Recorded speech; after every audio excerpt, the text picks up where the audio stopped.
सभी मेरे पत्रकार बंधुओं का अभिनंदन, स्वागत। मैं ये जानता हूँ कि एक स्त्री स्त्री है, पुरुष उसकी कभी बराबर नहीं कर सकता। ये नहीं कहता कि स्त्री कभी बराबर नहीं कर सकती, पुरुष कभी एक स्त्री की बराबरी नहीं कर सकता। उसका कंट्रीब्यूशन जो है वो ऐसा अनूठा है कि पुरुष के बस का हो ही नहीं सकता है। कुलसे जी, मेरा एक सवाल था। जी जी, मैं दैनिक जागरण से। जी नमस्कार। आपने इस इवेंट को बेटी बचाओ बेटी पढ़ाओ और महिलाओं से ही अपना पूरा कोरिलेट किया है। के सामने कराऊंगा, वो बताएंगे किस परिवार से हैं वो लोग और कहाँ उनके बस का नहीं था। अभी मैं आपको एक किस्सा सुनाता हूँ कि एक बिजली का लाइनमैन था, हार्ट का पेशेंट था, उसकी लड़की थी, वो इंटर पास थी और मेरे यहाँ ये जो नर्सरी चलती है उसमें माली का काम करने आई थी। और माली का काम करने आई थी, मुस्लिम लड़की थी, उसका नाम मलिका है। हाँ मलिका है। मैंने उसकी मार्कशीट देखी, 86% नंबर है उसके। अपने साथ नहीं लाया था मैं, इस जो कुछ ढांचा खड़ा है श्री राम के नाम से, आप सबकी बदौलत ये ढांचा खड़ा है और आपने मुझे इसका कस्टोडियन बना रखा है। मैं मालिक नहीं, कस्टोडियन, रखवाला। और ये ढांचा ऐसे बच्चों के लिए बहुत इंतजार करता है। आप कभी किसी लड़की को लाना कि ये बेहद गरीब है और पढ़ना चाहती है, अगर मैं ये कहूं कि नहीं साहब फीस तो देनी पड़ेगी, कभी नहीं कर सकते। वो डिजर्विंग होनी चाहिए, मेरिट हो, गरीब बच्ची हो, हमेशा खुला हुआ। तो आपने बहुत अच्छा सवाल किया, आपका बहुत बहुत धन्यवाद, क्योंकि ये मेरे दिल को छूने वाला सवाल है। Thank you sir. मैडम को परिचय किया नहीं कभी सामूहिक विवाह जोड़ों का करा करके, लेकिन बहुत सारी लड़कियां मुस्लिम वर्ग हो चाहे दलित वर्ग हो चाहे और मलिन बस्तियों की हो, आपने बहुत सारी शादियां भी ऐसे कराई हैं जो आर्थिक सहायता की आवश्यकता थी, उसके बारे में थोड़ा देखिए। मैं आपको ऐसा लग रहा है कि ये बड़ी पॉजिटिव होती जा रही है चाय पर चर्चा। मैं बताऊं, मैंने सामूहिक विवाह नहीं कराए हैं, क्योंकि सामूहिक विवाह में एक मैसेज ये जाता है कि ये गरीबों की शादी है। वहां जो भी वर वधू खड़े होते हैं वो ये मैसेज के साथ खड़े होते हैं कि ये गरीब लोग हैं, इनके माँ बाप शादी नहीं कर पाए, इसलिए सरकार कर रही है या कोई दानी दधीच शादी कर रहा है। मैं एक एक शादी अलग अलग करता हूँ, सम्मान के साथ करता हूँ। और आपको एक केस बता रहा हूँ, उससे आपको लगेगा कि किस तरह का करता हूँ। मेरे माली की लड़की, वो उस समय 6,000 रुपये महीने पाता था। मैंने देखा बहुत होशियार लड़की है, उस लड़की को अडॉप्ट किया, बहुत मेरिटोरियस निकली। उसने यहाँ से BA LLB कैंपस से किया और ये टीचर्स बैठे हैं, ये गवाह हैं, सारा कॉलेज गया था। हम जहांगीरपुर बुलंदशहर शादी करने गए थे उस लड़की की, और मैंने उस शादी में 40-45 लाख रुपए खर्च किए उस बेटी की शादी में।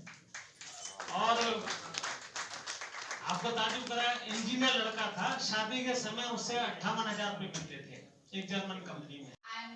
That's it. मुझे फटेगा में मैं बेसिकली विलेज से बिलोंग करती हूँ, मेघपुर। या सर मेरा एक सवाल है, मैं अभी तक इंडिया से दीपक बस सर आप ही से सवाल है। जी जी दीपक जी। सर इतने इवेंट्स आपके श्री राम कॉलेज में होते हैं जी, और उसमें जो आपके एजुकेशन आपके कॉलेज से छात्र ले रहे हैं जी, वो उसमें प्रतिभाग भी करते हैं जी, बैलेंस कैसे बनाते हैं? उनको पढ़ना भी होता है, इवेंट में हिस्सा भी लेना होता जी, है, जी। तो वो बैलेंस कैसे बनता है? देखिए, हमारे जमाने से आज तक पढ़ाई का जो ट्रेंड, उसी बात प्रतिस्पर्धा बहुत है हमारे यहाँ। तो ये जब हम हाई स्कूल में पास हुए ना, बच्चा पास हो गया, झट पास हो, फिर यही गिनती थी। अब तो फर्स्ट डिवीजन भी कहो तो कोई फर्क ही नहीं पड़ता, ये पूछते 98% आए या 99% आए। तो प्रतिस्पर्धा बहुत ज्यादा हो गई है और इसमें बच्चों का एक्सपोजर होना बहुत जरूरी है। क्लासरूम के बियॉन्ड जो है बहुत ज्यादा बच्चे का एक्सपोजर होना जरूरी है। और यहाँ जो भी इवेंट कराए जाते हैं, आप स्पोर्ट्स का नृत्य देखते होंगे, ह्यूमन फैक्टर है। और जहाँ 15,000 बच्चे पढ़ते हो, ये नहीं कह सकते हैं कि 15,000 बच्चे, क्योंकि हम पढ़ाते हैं, हमने पाले नहीं है बचपन से वो बच्चे। जिस माहौल से वो होकर आ रहे हैं, वो माहौल उनके साथ आ रहा है बच्चों के। मेरी बात समझ रहे हैं राणा जी? तो ऐसे अपवाद कहीं भी हो जाते हैं, और मुजफ्फरनगर में अगर कॉलेज है तो ऐसे अपवाद होने के चांसेस ज्यादा बढ़ जाते हैं, समझ रहे हैं आप? तो कोई कोई अपवाद हो जाता है, वो ऐसी फैमिली बैकग्राउंड साथ आती है कि बात बात पर गोली मार दूंगा वाली, और ये तो हमारी आम कल्चर है भाई, और मुजफ्फरनगर भी उस कल्चर का हिस्सा है। तो कोशिश करते हैं ऐसा ना हो, काउंसलिंग करते हैं, पर हम ये सहमत हैं आपकी बात से कि कभी कभी ऐसा हो जाता है, कोशिश है हमारी ऐसा ना हो। थैंक यू सर, लेकिन आगे श्री राम कॉलेज इस कल्चर का हिस्सा ना बने, ऐसी कोशिश करनी चाहिए। बिल्कुल कर रहे हैं। Thank you sir, thank you. संस्थापक महोदय, एक बहुत महत्वपूर्ण प्रश्न ये है जी। कि विभिन्न संकायों के विद्यार्थियों को निरंतर रोजगार। क्वेश्चन बहुत अच्छा है आपका। मैं आपको इसमें छोटा सा इसमें उजागर करना चाहूंगा कि विश्व में, पूरे विश्व के अंदर हम बात करें, फैशन और टेक्सटाइल तीसरी पोजीशन पे एक जो इकोनॉमी डेवलप करता है, तो उसका हम हिस्सा है बहुत बड़े। तो ये बहुत बड़ा लिमिट है कि हम लोग उसका हिस्सा है, जहाँ पे इतना बड़ा डेवलपमेंट देश को मिल रहा है। फैशन डिजाइनिंग की में अगर फैशन शो की हम बात करते हैं, तो शो इसलिए किए जाते हैं कि जितनी इंटरनेशनल बायर्स होते हैं, शो केस के माध्यम से हमारी जो कलेक्शन की थीम्स होती है, जो प्रिंट्स होते हैं, जो टेक्सचर्स होते हैं, उसके माध्यम बिजनेस डेवलप होते हैं। फिर हम इस हिसाब से आगे ऑर्डर के माध्यम से वो शिपमेंट माध्यम प्रोडक्शन बनते हैं, 1 लाख पीस बनते हैं, 2 लाख पीस बनते हैं, शो जरूर होते हैं। कैसे आत्मनिर्भर बनेगा बच्चा यहाँ के बाद में? आत्मनिर्भर की हम बात करते हैं, शो में देखिए टैलेंट है एक तरह से, तो आप भी अपने जो शो को टैलेंट के माध्यम से वो प्रेजेंट कर रहा है इसमें। इस फैशन इंडस्ट्री के दो मेजर हिस्से हैं, और दो ही लोग आज हिस्सा ले रहे हैं। एक तो डिजाइनर जो ड्रेस बना रहे हैं, और एक मॉडल्स जो उस ड्रेस को पहनकर रैंप वॉक कर रहे हैं। और आप ये जानते हैं कि वो ही 100 रुपए मीटर के कपड़े की एक मजदूर शर्ट पहनता है, और उसी 100 रुपए मीटर की एक हीरोइन शर्ट पहनती है। क्या फर्क है? डिजाइन का। रॉ मटेरियल वही है। उसकी कमीज 250 रुपए की आई है, उस हीरोइन की कमीज 15,000 रुपए की आई है। तो ये हुनर है, कपड़ा वही है। तो ये हम जो मैंने बताया आपको 90 डिजाइनर हैं हमारे, ये हुनर है 90 डिजाइनर का, कि उस कपड़े को कैसे टेढ़ा मेढ़ा करके, कैसे चार चांद लगाकर उसकी कीमत कहीं से कहीं पहुंचा। तो फैशन डिजाइन गारमेंट इंडस्ट्री बहुत बढ़िया आगे बढ़ती हुई इंडिया की इंडस्ट्री है। हमारी बहुत सारी लड़कियां, ये इंडस्ट्री नोएडा में काफी है, बहुत सारी लड़कियां हमारी गारमेंट इंडस्ट्री नोएडा में लगी हुई हैं। और सेकंड इसका है मॉडलिंग। और मॉडलिंग से क्या होता है आप जानते हैं, मॉडलिंग से आप नेक्स्ट स्टेप है, आप किसी एडवर्टाइजिंग कंपनी में मॉडलिंग करेंगे, उसके बाद हो सकता है आपको किसी टीवी सीरियल में काम मिल जाए, उसके बाद हो सकता है आपका अलग संगीता दास है, मैं असम से हूँ लेकिन मैं दिल्ली रहती हूँ अभी फिलहाल के लिए। मेरा नाम नाज खान है, मैं उत्तराखंड देहरादून से आई हूँ।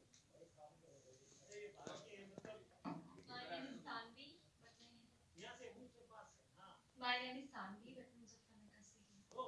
हमारी बेटी Good afternoon, everyone. My name is Kashish Singh, and I'm from Meerut. Thank you.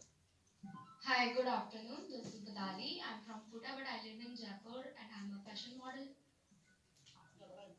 Hello, this is Anam Khan from Fine Art Department, Shri Ram College. Hello, I'm Komal Manchal. I'm an outsider. Hi, my name is Bushra Khan. I am from BLLB.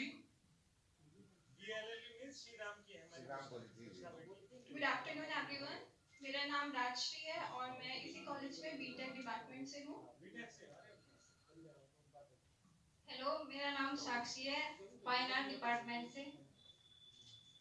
Good afternoon everyone, मेरा नाम प्रीति है और मैं fine art department से हूँ, Shri Ram college. नमस्कार, मेरा नाम कशिश है और मैं Shri Ram group of college से ही पीजीएमसी कर रही हूँ, यानी कि जर्नलिज्म की एक छात्रा हूँ। हेलो, मेरा नाम सीमा है, मैं फाइन आर्ट्स स्टूडेंट हूँ डिपार्टमेंट की एंड मैं मेरठ से हूँ। Sir senior IAS Surendra Singh ji की धर्मपत्नी जी भावना सिंह जी आ रही हैं। सॉरी गरिमा सिंह जी आ रही हैं। जी जी। तो गरिमा सिंह जी बहुत महत्वपूर्ण मानी जाती है हमारे देश में, तो उनसे क्या अपेक्षाएं रहेंगी श्री राम कॉलेज को या मुजफ्फरनगर जनपद को, क्या उनसे? ऐसा है, गरिमा सिंह जो है वो 2 कंपनियां चला रही हैं और डिजाइन से रिलेटेड है दोनों कंपनियां, और यहाँ पर डिजाइन का ही हमने काफी प्रेजेंटेशन करा है, तो हमने इसलिए उनको बुलाया है कि उनकी कंपनी में हमारे बच्चों का प्रोडक्ट जाए, इसलिए बुलाया है क्योंकि वो डिजाइन इंडस्ट्री में है और यहाँ हमारी जो डिजाइनर लड़कियां हैं 90 उनके प्रोडक्ट उनकी कंपनी में पहुंचे या और किसी कंपनी में पहुंचे, उनके माध्यम से हम फायदा देखते हैं ना, क्यों मुझे फायदा देखते हैं बुलाते समय। सबका फायदा मेरा फायदा है भाई। एक दिन सर ऐसा आएगा मुजफ्फरनगर में तो साथियों, मैं ये है कि आज के लिए थोड़ा क्षमा चाहूंगा कि जो मेन लोग थे वो पता नहीं मुकद्दर ही खराब था मेरा, कहीं रास्ते में फंस गए, पर आज तो वो यहीं रुकेंगे, तो कल तो वो आपसे श्री राम कॉलेज जो है यहाँ पर फैशन में ग्रेजुएशन भी है और पोस्ट ग्रेजुएशन भी है, और ये इस यूनिवर्सिटी का अकेला कॉलेज है जहाँ फैशन में पोस्ट ग्रेजुएशन भी है, और एक सिलेबस का हिस्सा है बच्चों का कि वो ड्रेस डिजाइन करें, और ये भी सिलेबस का हिस्सा है कि वो ड्रेस बच्चे पहनकर कैटवॉक करें, और इसके लिए हम एक अच्छा रूप देते हैं बच्चों को, चाहे तो उन्हें क्लासरूम में करा सकते हैं, पर हम ये चाहते हैं कि ऐसा प्लेटफॉर्म बच्चों को दें जहाँ सब लोग देखें उनकी काबिलियत, उनके डिज़ाइन देखें, उनके मॉडल्स देखें, उनको चलने का तरीका देखें, उनको रहने का तरीका देखें, प्रेजेंटेशन देखें, कॉन्फिडेंस देखें, और इसलिए 3 दिन का हम हर साल फैशन स्प्लैश का प्रोग्राम करते हैं जो एक फैशन वीक के नाम से मशहूर है हमारा। कौन स्टार रहेंगे सर? और इसमें पहले दिन तो 2 स्टार हैं हमारे, एक तो विद्या तिवारी है, वो फिल्म टीवी एक्ट्रेस है, और एक और हमारी गौरी है मुजफ्फरनगर से, वो भी फिल्म और टीवी एक्ट्रेस है, और इसके अलावा आज चेयरपर्सन जो है आएंगी आज, और कल जो है 25 तारीख को महक चहल आएगी, अच्छी टीवी और फिल्म एक्ट्रेस है ऐसा मुझे बताया गया है, और कल सुनीता बालियान हमारी चीफ गेस्ट रहेंगी, और आज जैसा मैंने आपको बताया कि तरुण राठी आएंगे जो यूपी फिल्म कॉरपोरेशन के चेयरमैन हैं, और वो मिनिस्टर ऑफ स्टेट का उनका दर्जा होता है, और अंतिम दिन 26 तारीख को मंदाकिनी आएंगी जो फिल्म एक्ट्रेस हैं, और उस समय मुख्य अतिथि गरिमा सिंह होंगी जो डिजाइन इंडस्ट्री की 2 कंपनियां चला रही हैं, और हमारे कॉलेज की करीबन 133 लड़कियां हैं जो कैटवॉक करेंगी, 90 डिजाइनर हैं जिनके डिजाइन जो हैं पेश होंगे, और कुल मिलाकर 400 लड़कियां और लड़के जो हैं वो रैंप पर उतरेंगे 3 दिन में, और कुल हमारे 46 राउंड हैं, और प्रत्येक दिन जो है 3 सेशन हैं, और एक दिन 4 सेशन है, तो 16 सेशन, और हमारे 46 राउंड, 400 मॉडल्स, 90 डिजाइनर, ये हमारा टोटल जो है काफिला है फैशन का। और फैशन के हमारे 3 थीम हैं जो कि बेटियों से रिलेटेड है। आज हमारा थीम जो है मेरी बेटी मेरा अभिमान है, और उसके बाद कल जो है वो जेंडर इक्वलिटी है हमारा मेन थीम, और 26 तारीख को हमारा थीम है बेटी पढ़ाओ आगे बढ़ो।